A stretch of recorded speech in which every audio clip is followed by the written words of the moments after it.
kita mulai ibadah ini dengan pengakuan bahwa pertolongan kita datang dari Tuhan, pencipta langit dan bumi serta segala isinya.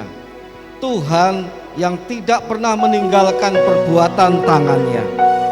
Turunlah atas kita sekalian kasih karunia dan damai sejahtera dari Allah Bapa, Putra dan Roh Kudus di dalam ibadah pada pagi hari ini. Ya Tuhan, kami mengucap syukur kepadamu oleh sebab segala kebaikan Tuhan, kesempatan baik yang Kau berikan kepada kami. Kami mengucap syukur untuk setiap kasih setiamu yang boleh kami nikmati. Dan hari ini, ya Tuhan, kami rindu bersama-sama mau menikmati persekutuan kami dengan Tuhan. Tuhan, kami mau bersama-sama merasakan hadirat Tuhan. Maka berkatilah ibadah ini dari awal sampai pada akhirnya. Biarlah namamu dimuliakan ya Tuhan, dan kami disukacitakan. Di dalam nama Tuhan Yesus Kristus. Amin. Selamat beribadah, Tuhan memberkati kita semuanya.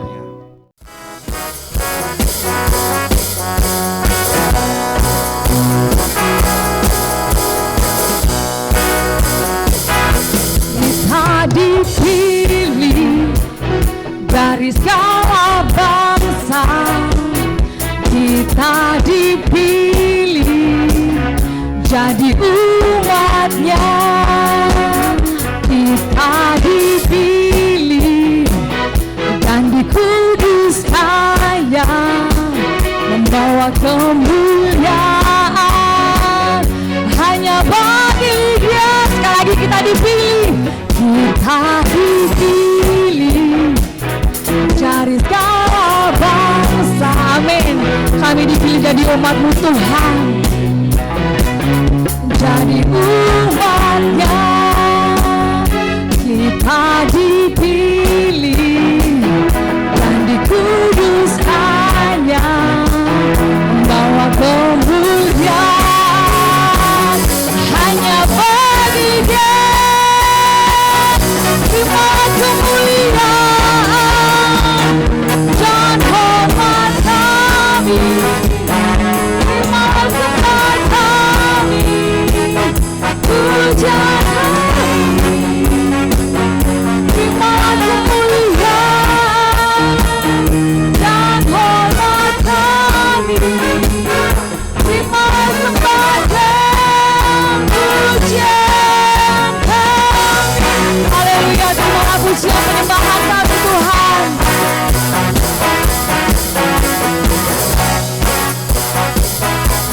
Mari semua katakan kita dipilih dari segala bangsa.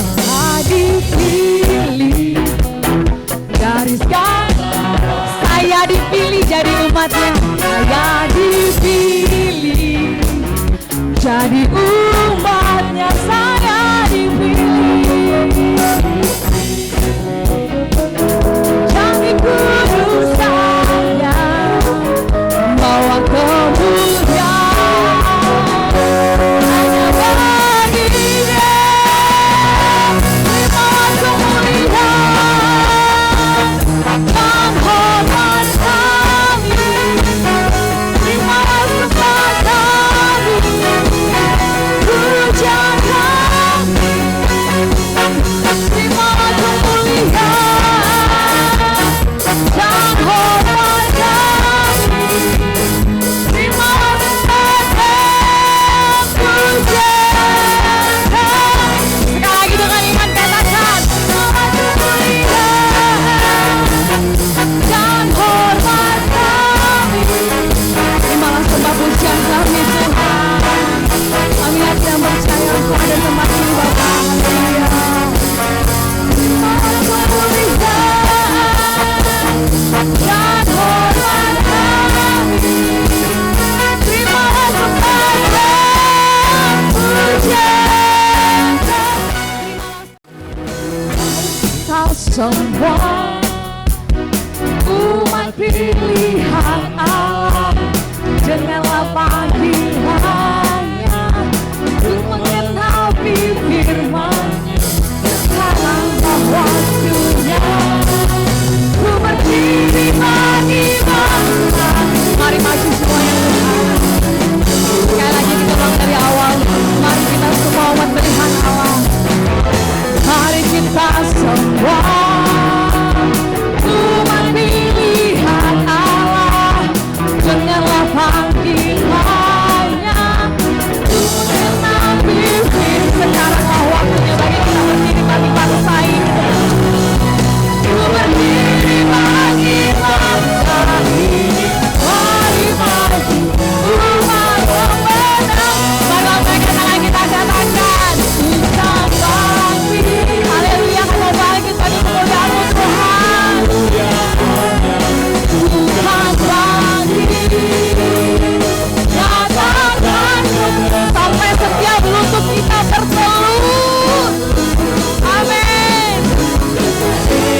terbukti di sepanjang Biarlah kami belajar setia seperti Engkau setia kepada kami Tuhan. untuk selamanya. Ku kan setia Amin. melayani, mengasihimu. Tiada Tuhan Tiada Tuhan sepertimu, Yesus.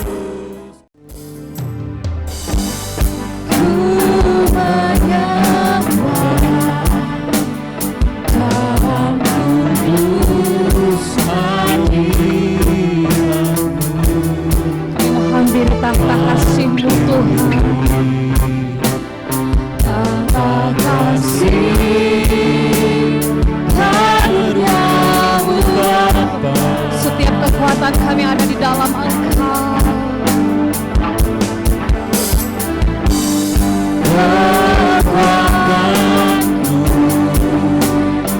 Hanya dalam hadirat-Mu, Yesusku. Hanya Kaulah segalanya.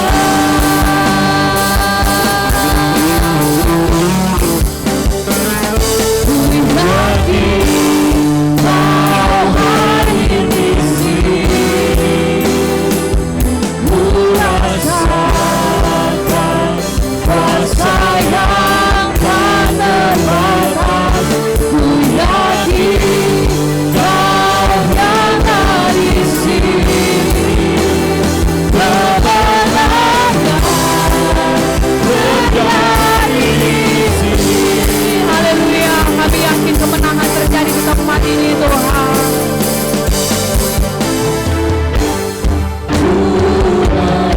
Kami mau sembah Engkau, hadirat-Mu yang kudus Tuhan.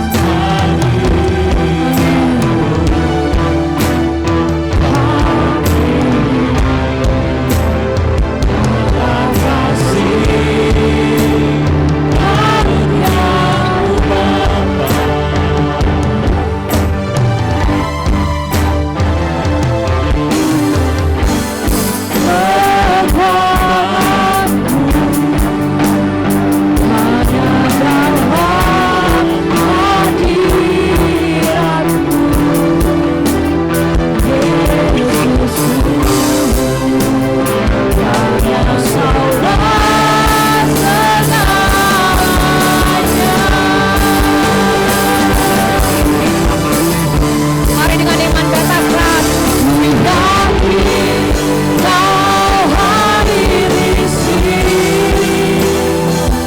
Ku rasakan kuasa yang tak terbatas. Ku yakin Kau nyata di sini. Kebenaran terjadi di sini. Ku ingati Kau hadir di sini. Ku rasakan kuasa yang tak terbatas. Ku yakin Kau nyata di sini. Kebenaran terjadi di sini. Saya rindu hanya Segala puji syukur kami naikkan kepadamu Tuhan. Allah kami yang baik, Allah yang kasih setianya tidak pernah berubah. Kami merasakan kehadirat-Mu di sini Tuhan. Engkau bertahta di atas puji-pujian umat-Mu Tuhan. Kami merasakan hadirat-Mu dan kami rindu lawatan-Mu pada umat-Mu Tuhan. Dan Engkau akan curahkan berkat-Mu kepada kami Tuhan. Dan kami merasakan, kami harapkan, kami rindukan pertolongan-Mu Tuhan. supaya kami boleh mengerti betapa besar kasih-Mu, betapa besar berkat-Mu Tuhan. Sebentar lagi kami akan dengar kebenaran firman-Mu Tuhan. Dalam pertolongan-Mu Tuhan, pertolongan Roh Kudus, kami boleh dimampukan Tuhan, dan kami boleh menerima berkat-Mu Tuhan. Terima kasih Tuhan, segala puji, syukur, kemuliaan dan hormat hanya bagi-Mu, Tuhan kami yang setia. Haleluya. Dalam nama Tuhan Yesus kami berdoa. Amin. Silakan duduk, jemaat Tuhan. Shalom. Shalom. Tema penyampaian firman Tuhan hari ini yaitu membangun relasi dengan Bapa. Suatu tema yang sederhana tapi menyangkut hakikat daripada hidup kita dan iman kita sebagai anak Tuhan. Sebelumnya saya minta diputarkan sebuah video pendek 1 menit saja. Silakan.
Ya.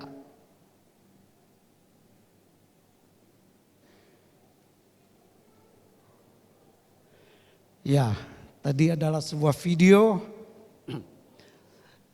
sebuah adegan daripada sebuah berita atau kisah yang viral beberapa waktu silam, ya, masih dalam tahun ini. Ini sebuah peristiwa di mana seorang lelaki berupaya mau menemukan anaknya yang mengalami kecelakaan, musibah ketika berenang di sebuah sungai di negeri Swiss. Terlepas daripada latar belakang baik agama maupun status sosial, dia seorang gubernur, ya, kita tahu, ya. Terlepas dari semua itu, kita mengetahui dia adalah seorang ayah, ya, seorang ayah. Peristiwa tragedi ini dan upaya sang ayah ini itu menuai, ya, simpati masyarakat luas, ya. Gambaran yang tadi kita tonton, ya, itu sangat menggugah hati banyak orang. Mungkin Bapak Ibu masih ingat atau sudah lupa karena masalah Joshua? Tidak, ya. Waktu nonton itu saya betul-betul tergugah, ya, saya tergugah. Ya, kita boleh bayangkan kalau kita adalah dia, ya, Bapak dan Ibu yang dikasih Tuhan, bagaimana kita, ya, betapa pedih dan perihnya hati sang ayah. Waktu itu kalau bisa kiranya berharap seandainya kalau semua ini tidak terjadi, ya, kalau bisa, atau paling tidak, ya, kalau tidak bisa berputar balik, ya, dapat kiranya bisa upaya bisa berhasil untuk menemukan anaknya walaupun dalam keadaan tidak bernyawa, ya. Inilah suatu adegan, ya. Apa yang kita simpulkan? Tak seorang pun yang menontonnya termasuk kita meragukan kasih sang ayah. Tak ada yang ragu. Terlepas dia pribadi itu orangnya bagaimana, karakter gimana, kita nggak tahu ya, kita nggak komentar itu. Tak seorang pun yang meragukan. Ya. Ya. Ini 2000 tahun yang lalu suatu hari di sebuah sungai juga, namanya Sungai Yordan di Palestina, seorang pria berada dalam sungai. Ia datang dari Galilea untuk dibaptis oleh Yohanes Pembaptis. Dia sudah tahu, kita kenal, dan orang mengenal dia sebagai Yesus orang Nazaret. Pria bernama Yesus ini juga mempunyai seorang ayah, mempunyai ayah yang ia panggil Bapa, ya, yang amat sangat mengasihi dia, karena ia adalah anak tunggal daripada bapaknya di sorga. Maka ketika Yesus keluar dari air, Roh Allah seperti burung merpati turun ke atasnya. Lalu terdengarlah suara dari sorga yang mengatakan, "Inilah anakku yang kukasihi, kepadanya lah aku berkenan." 4 kitab Injil mencatat kata-kata ini. Ya. Ini sama, punya ayah, punya bapak yang sangat mengasihi. Ada yang tidak sama, Yesus tidak mengalami peristiwa apa, musibah atau tragedi di sungai ini. Alkitab mencatat setelah dibaptis di Sungai Yordan, ia dibawa oleh Roh Kudus ke padang gurun, di mana ia berpuasa 40 hari 40 malam dan dicobai oleh iblis, ya. Dan dia telah menang, mematahkan cobaan iblis, dan iblis mundur meninggalkan dia untuk sementara. Dia menang. Kemudian Yesus memulai pelayanannya, ya, di seluruh tanah Israel. Dia memberitakan Injil Allah. Injil Lukas pasal 4 ayat 18-19 mengatakan dia melayani, menyatakan dirinya sesuai dengan Alkitab, sesuai kitab Yesaya. Dia mengatakan, "Roh Tuhan ada padaku, oleh sebab ia telah mengurapi aku." Ya, yaitu Bapa, Allah Bapa. Ya, dia sebagai Mesias yang diurapi. Dia menyampaikan kabar baik, maka dia menyampaikan kabar baik kepada orang-orang miskin. Dan ia telah mengutus aku untuk memberitakan pembebasan kepada orang-orang tawanan. Menjelikan mata orang-orang buta, untuk membebaskan orang-orang yang tertindas, untuk memberitakan tahun rahmat Tuhan telah datang. Dia sebagai nabi, dia sebagai Mesias. Inilah apa yang dicatat. Iya.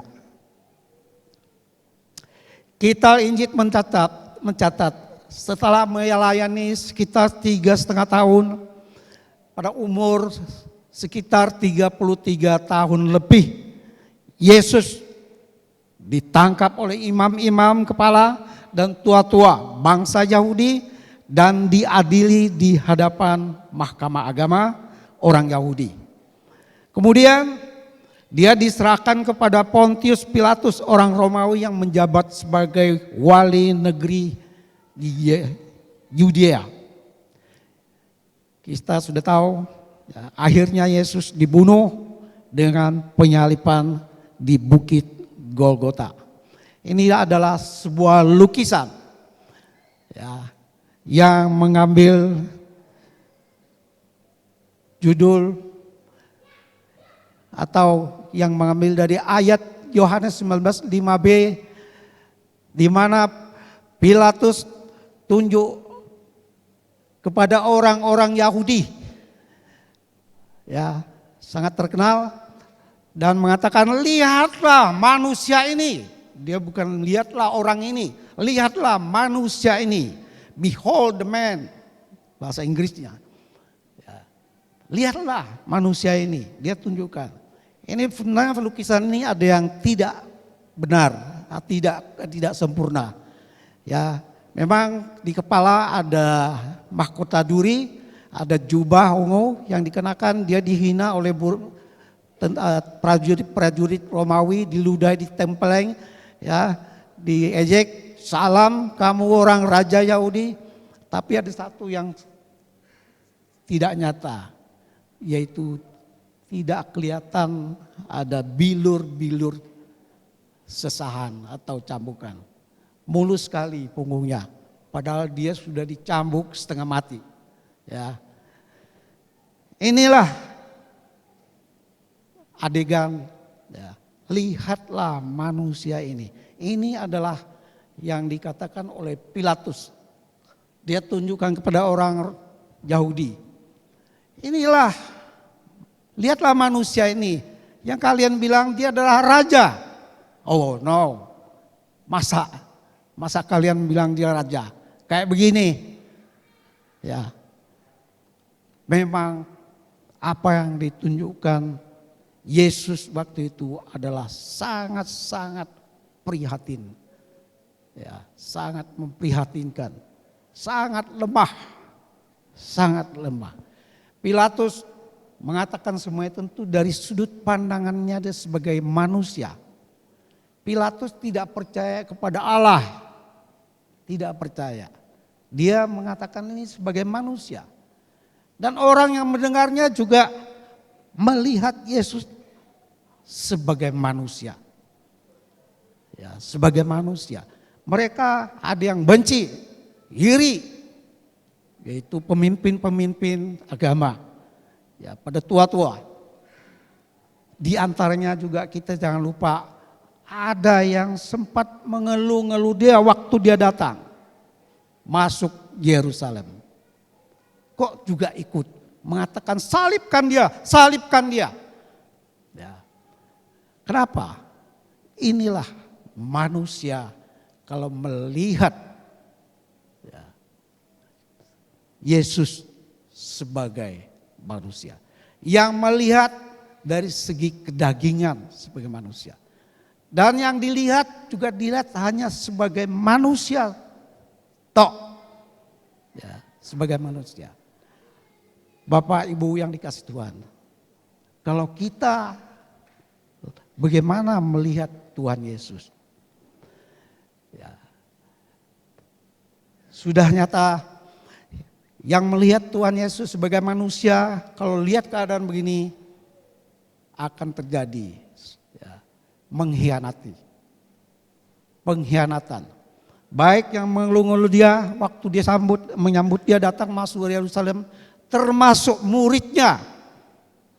Kitab mencatat Petrus sampai 3 kali menyangkal dia.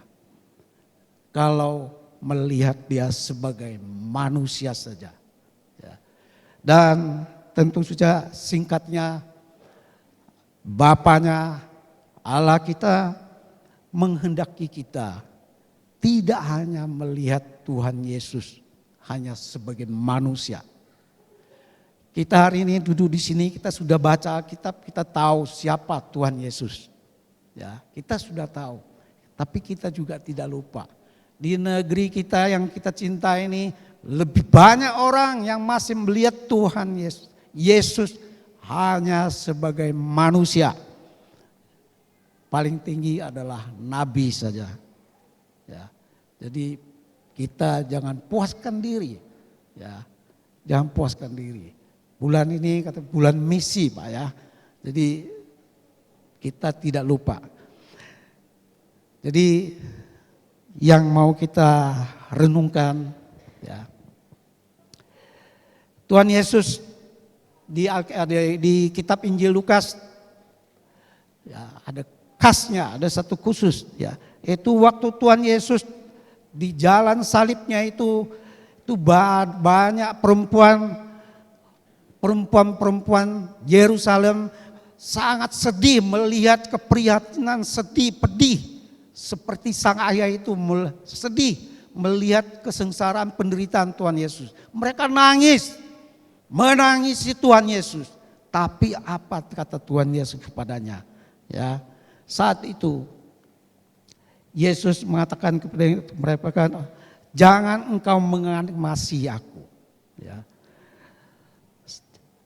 Yesus berpaling kepada mereka berkata, hai putri-putri Yerusalem, janganlah kamu menangisi aku, melainkan tangisilah dirimu sendiri dan anak-anakmu. Sebab lihat akan tiba masanya, orang berkata, berbahagialah perempuan mandul dan yang rahimnya tidak pernah melahirkan dan yang susunya tidak pernah menyusui. Ini kata Tuhan Yesus kepada perempuan-perempuan itu, ya, dan apa yang dikatakan digenapi setelah sekian puluh tahun yang akan datang, setelah Yerusalem, Bait Allah dihancurkan oleh tentara Romawi, sampai mereka dikepung, mereka melawan, sampai anak-anaknya sampai kekurangan makan, terjadi kelaparan, sampai anak-anak sendiri juga dimakan. Ya. Dan tentu kita mengerti makna ini. Apa yang harus kita lihat di mata kita ketika Tuhan Yesus datang memikul salibnya ke Golgota? Ya. Peringatan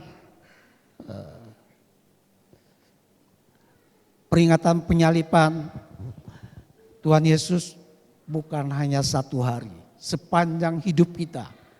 Dalam hidup kita, dalam nyawa kita, dalam darah kita selalu ya ada kaitan dengan kematian Tuhan Yesus.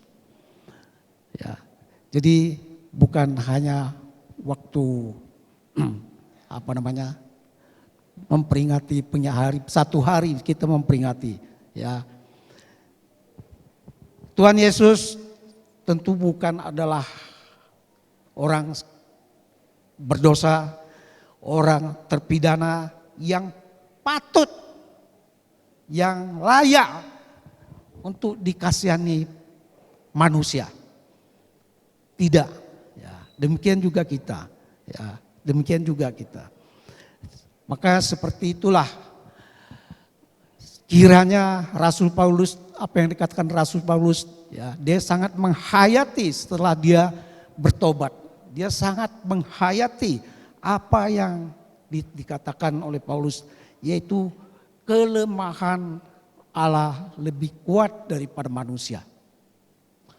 Dari kelemahan, penderitaan, justru disitulah kita melihat apa yang tersirat, apa yang terkandung dalam penderitaannya Tuhan Yesus ini. Ya. Dan sekarang tentu sudah kita tahu semua, tapi banyak orang masih belum tahu. Ya, masih banyak orang belum tahu. Ya, itu yang menjadi pergumulan gereja. Ya. Ya, ini kita belajar kembali. Kenapa Tuhan Yesus datang? Yaitu untuk menebus manusia. Keadaan manusia telah jatuh, ini sudah kita pernah dulu kita renungkan.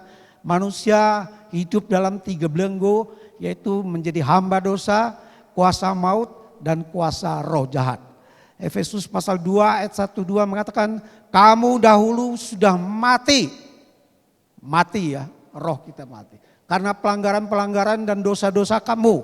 Kamu hidup di dalamnya karena kamu mengikuti jalan di dunia ini, karena kamu mentaati penguasa kerajaan angkasa, yaitu roh yang sedang bekerja di antara orang-orang durhaka. Inilah keadaan manusia. Inilah tujuan Yesus inkarnasi menjadi manusia dan mati di atas kayu salib.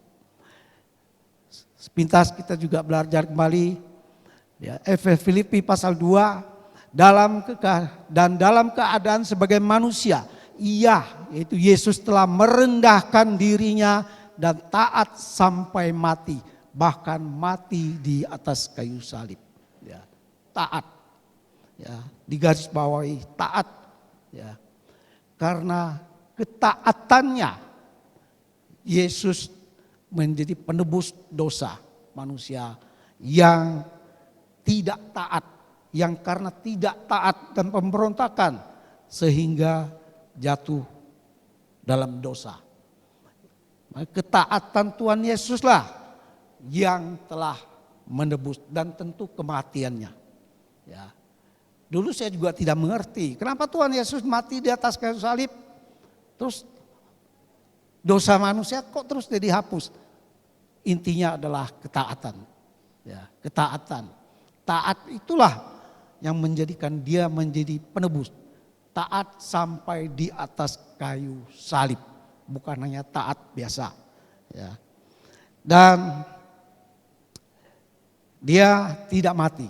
Dia bangkit lagi. Ya, dia bangkit lagi. Yesus ya,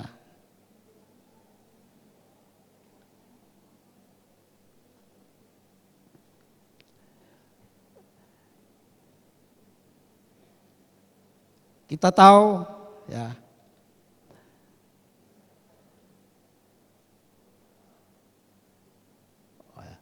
oh ya, untuk melengkapi, karena anak-anak itu, yaitu manusia adalah anak-anak dari darah dan daging, maka ia, yaitu Yesus juga menjadi sama dengan mereka, sama dengan manusia dan mendapat bagian dalam keadaan mereka, supaya oleh kematiannya ia memusnahkan dia, yaitu iblis yang berkuasa atas maut. Ya. Yesus mati, dengan matinya lah dia mengalahkan iblis, karena dia tidak mati terus, dia bangkit kembali, dia hidup, ya, dia hidup. Kita tahu Yesus mati bukan suatu kecelakaan, bukan suatu tragedi. Itu adalah rencana dan kerelaan Bapaknya di surga. Ya, Bapaknya di surga, dan tentu juga kerelaan dan keikhlasan Tuhan Yesus sendiri. Karena dia taat kepada Bapa. Karena dia taat. Taat inilah yang menyelamatkan kita. Ya, yang menyelamatkan kita. Ini ada suatu cerita, yaitu Napoleon Bonaparte. Ini bukan yang polisi, ya, bukan yang polisi yang mengiksa Muhammad KC itu, ya. Napoleon Bonaparte adalah seorang tokoh, ya. Dia lahir tahun 1769, meninggal 1821. Dia sangat terkenal. Dia adalah ahli, pengetahuannya juga luas. Pengaruhnya di Eropa juga sangat luas, bahkan sampai sekarang, dan mengenai hukum tata negara yang dia bikin, dan dia sangat-sangat pintar, ya, dalam hal perang, ya, dalam hal perang. Dia sampai menaklukkan hampir seluruh Eropa, benua Eropa, ya. Dia bahkan hampir sampai ke Moskwa, ya. Dalam sekitar 60 kali perang, pertempuran, lebih 50 kali dia menang. Dia menang. Tentu akhirnya dia kalah dan dia dipenjara oleh persekutuan, ya, negara-negara atau bangsa-bangsa lain, ya, yang bersekutu melawan Prancis. Dia adalah orang Prancis dan melawan dia. Dia sempat menobatkan diri, bukan dinobatkan. Dia menobatkan diri sebagai kaisar Prancis pada tahun 1801. Kenapa mau tampilkan dia? Dia lahir pada zaman waktu itu adalah revolusi Prancis, ya, dan terjadi revolusi dan pikiran, ya, di Eropa waktu itu yang sangat dominan adalah humanisme, ya, humanisme kemanusiaan. Jadi saklar tentang Tuhan, ya, pemahaman tentang Tuhan itu sangat mulai pudar, ya pudar waktu itu. Dia dikenal oleh orang sebagai ahli perang, powerful, ya, dan tentu dia terhadap Tuhan juga, tentang pemahaman imannya pada Tuhan juga tentu juga sangat tidak terlalu meyakinkan. Tapi setelah waktu itu dia ditahan di sebuah pulau. Terakhir suatu kali dia dikunjungi oleh seorang kenalan juga jenderal. Dia melihat dia sedang membaca Alkitab. Ya. Jenderal itu juga sangat heran. Kamu kok jadi baca Alkitab? Yesus memang orang baik, terkenal. Tapi dia kan seorang manusia. Ya, seorang manusia. Itu pikiran tuh sangat dominan. Ya, sampai sekarang pun masih begitu. Ya. Liberalisme. Jadi apa dikatakan Napoleon? Napoleon bilang Yesus bukan hanya manusia. Saya sekarang betul-betul tahu, yakin bahwa dia adalah Tuhan. Dia adalah Allah. Kenapa? Sebagai jenderal saya berperang, ya, memimpin pasukan saya.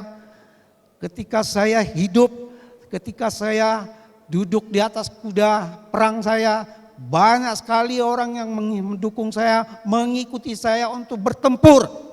Mereka berani mati. Di bawah pimpinan saya semua berani mati, gagah, dan saya juga berani mati. Ketika saya waktu itu memimpin mereka. Tapi sekarang ketika saya sudah kalah dan dikurung dalam penjara, tidak ada yang datang. Tidak ada yang mendukung saya.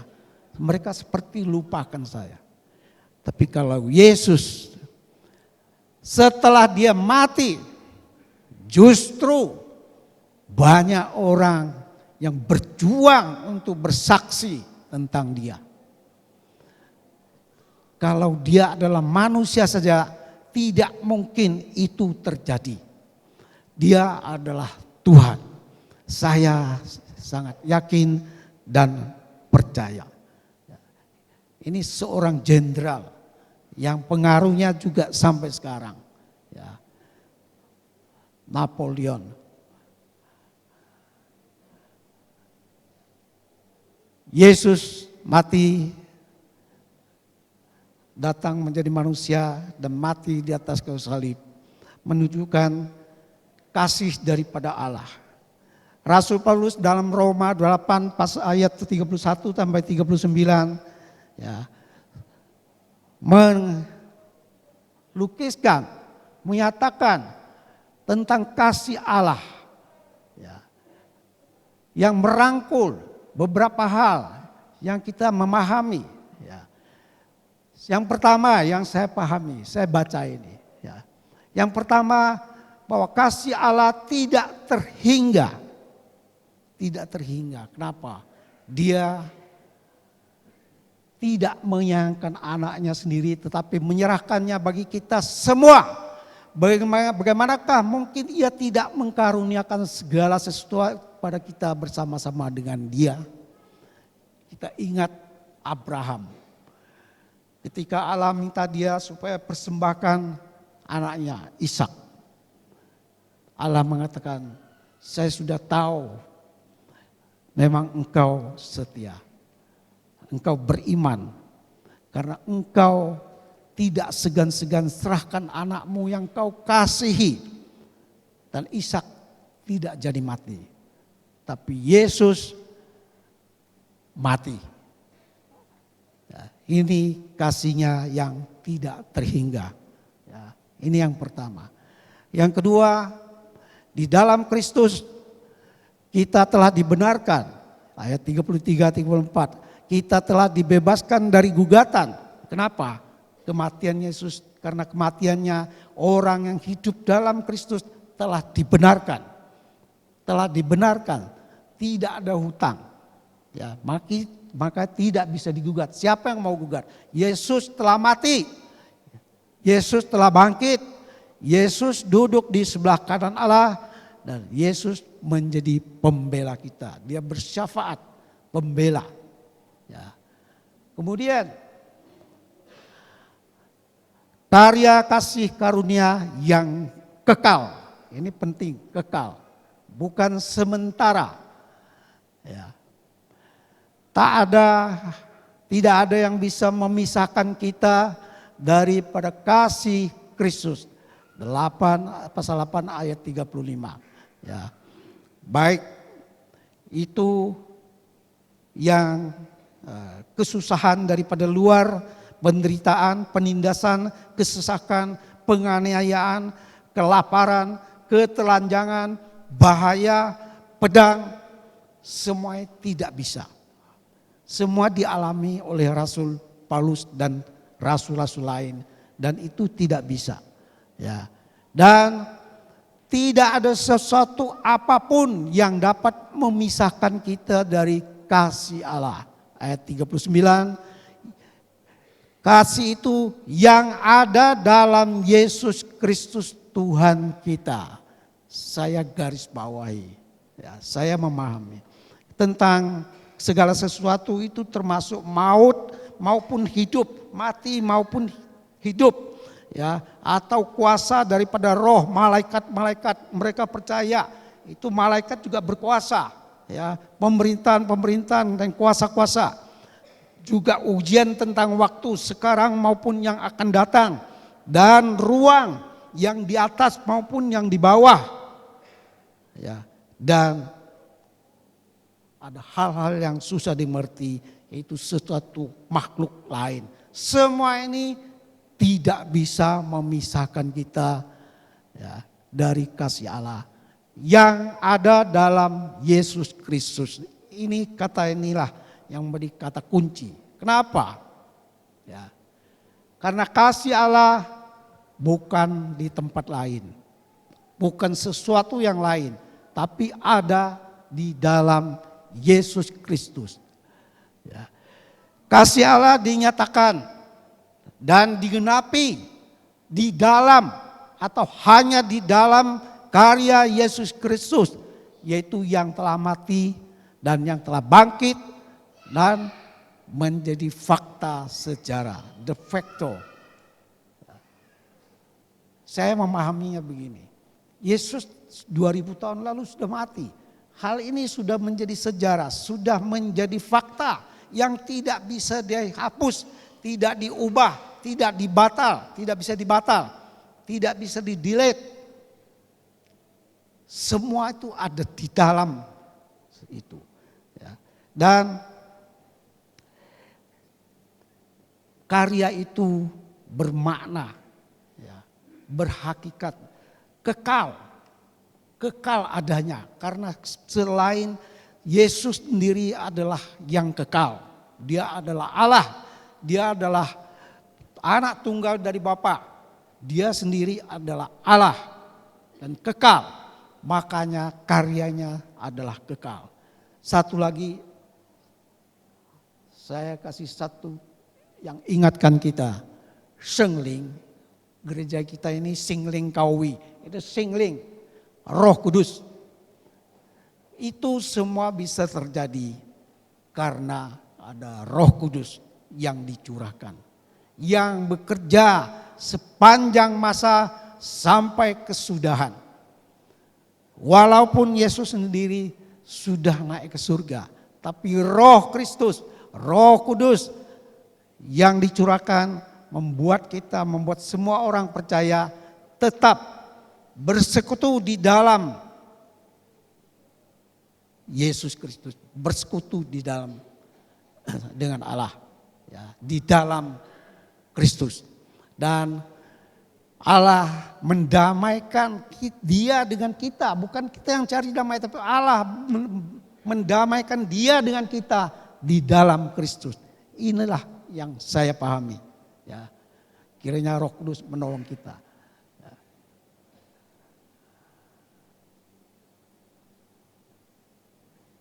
Nah, ini saya minta waktu sedikit. Ya, ini intinya itu bagaimana kita membangun relasi dengan Allah Bapa. Kurang A ya. Bapa melalui anak tunggalnya yang terkasih. Seperti yang awal saya katakan, ya, membangun relasi. Kita sebagai orang percaya seumur hidup kita sampai kapanpun, ya, yaitu satu hal yang hakikat iman kita, hidup kita, yaitu membangun relasi dengan Allah Bapa kita. Ya, jalannya apa? Ya, ibadah, persembahan, ya,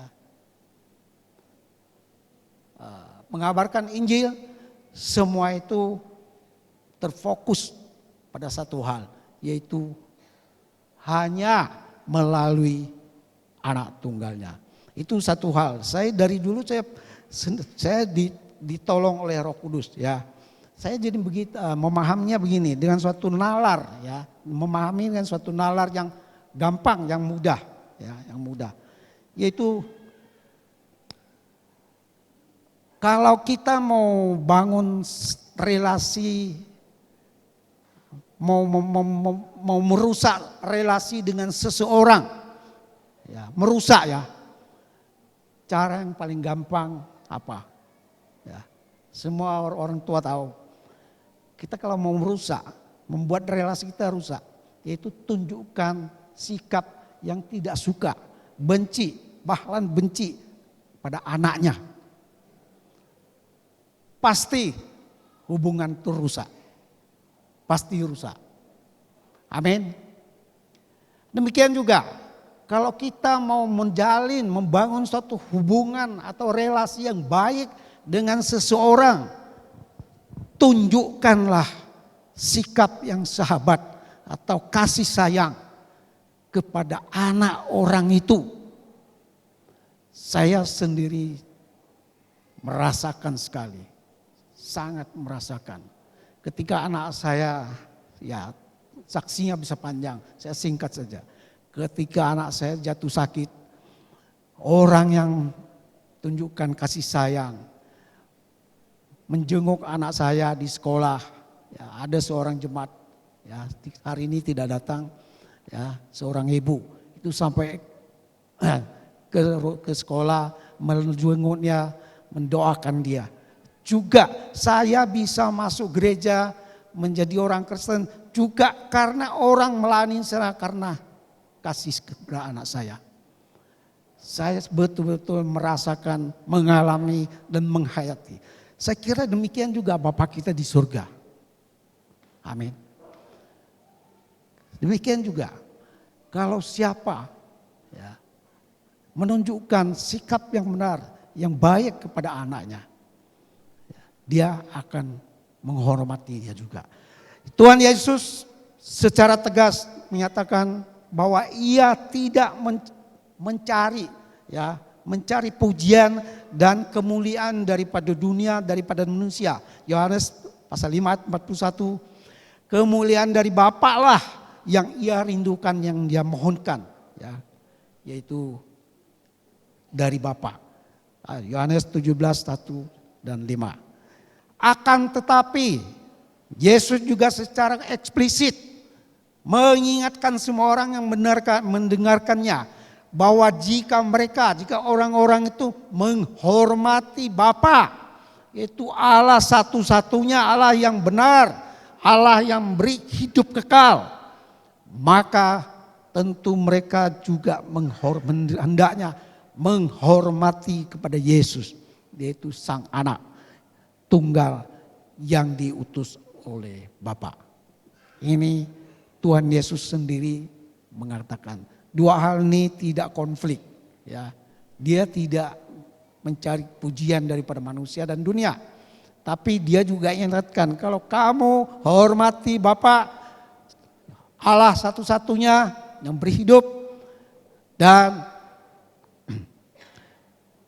engkau juga tentu menghormati anaknya, yaitu Yesus sendiri. Yohanes pasal 5 ayat 22-23 mengatakan, Bapa tidak menghakimi siapapun, melainkan telah menyerahkan penghakiman itu seluruhnya kepada anak, supaya semua orang menghormati anak sama seperti mereka menghormati Bapa. Barang siapa tidak menghormati anak, ia juga tidak menghormati Bapa yang mengutus dia. Yohanes pasal 5 ayat 22-23. Firman Tuhan sangat jelas menyatakan, memiliki anak maka memiliki Bapa. Tidak mungkin kita menghindari atau mengelak. Kita hanya mau Allah, tidak mau Yesus. Ya, ini perlu kita sebarkan berita ini. Ya. Inilah saya kira yang penting. Ya. Kehendak Bapa itu apa? Ya. Setiap momen ketika ada hal-hal penting, ketika Tuhan Yesus dibaptis, Bapaknya bersaksi tentang inilah anakku yang kasih, yang aku berkenan.